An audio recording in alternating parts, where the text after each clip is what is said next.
வணக்கம். இன்னும் கூட சில பேர் பயத்தோடு வர்றாங்க.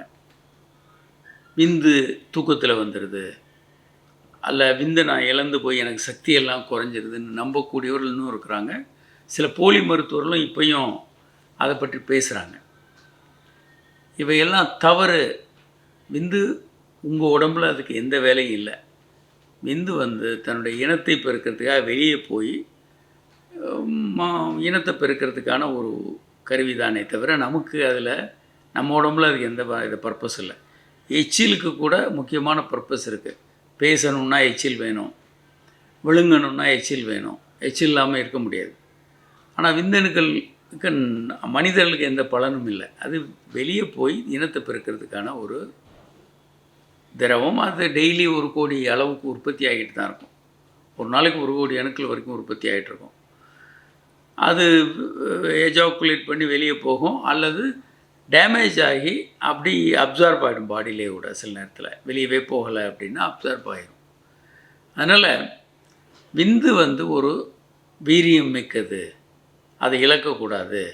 அது தூக்கத்தில் வந்தாலோ, இல்லை சுயன்பம் பண்ணாலோ, இல்லை செக்ஸ் அதிகமாக பண்ணி இழந்தாலோ அவர்கள் வயதாயிரும், ஆண்மை குறைவு வந்துடும், குழந்தை பிறக்காது, இல்லை உலகத்தில் இருக்க எல்லா பிரச்சனைகளும் வந்துடும், ஞாபக மறதி வந்துடும், மனநோய் வந்துடும், ஆண்மை போயிடும். இப்படி ஏராளமான கட்டுக்கதைகள் இதை பற்றி இருக்குது.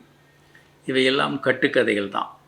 ஏராளமான ஆய்வுகள் இதை பற்றி நிறைய பண்ணிட்டாங்க. உலக சுகாதார நிறுவனம், world association of sexual health, Indian association of sexology எல்லாம் நிறைய இதை பற்றி ஆய்வுகள் பண்ணி நிறைய பப்ளிஷ் பண்ணியிருக்காங்க.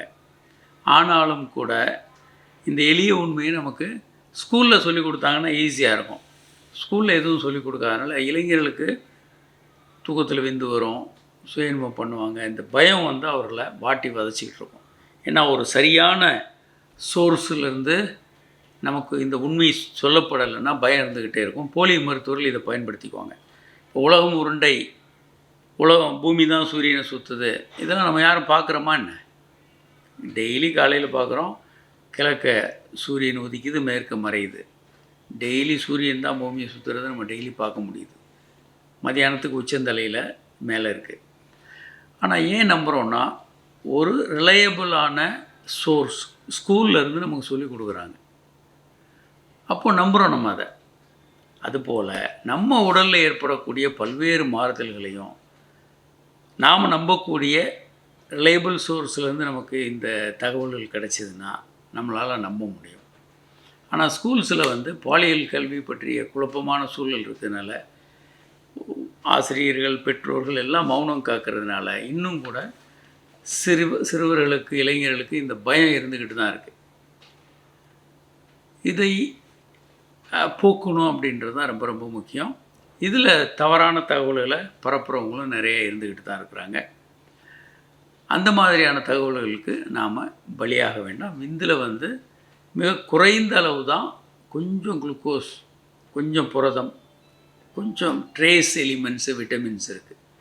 அது ஒன்றுமே இல்லை. நம்ம பாடியில் ஒரு நாளைக்கு ட்ரில்லியன்ஸ் அண்ட் ட்ரில்லியன் செல்ஸ் உருவாகிட்டு இருக்கு, நிறைய அழிஞ்சு போய்கிட்டு இருக்கு. அதனால் இந்த சில மில்லியன்ஸ் இருக்கக்கூடிய விந்தணுக்கள் முக்கியமான ஒரு விஷயமே கிடையாது. அதை இழக்கிறதுனால நமக்கு எந்த தீங்கும் வராது. வணக்கம்.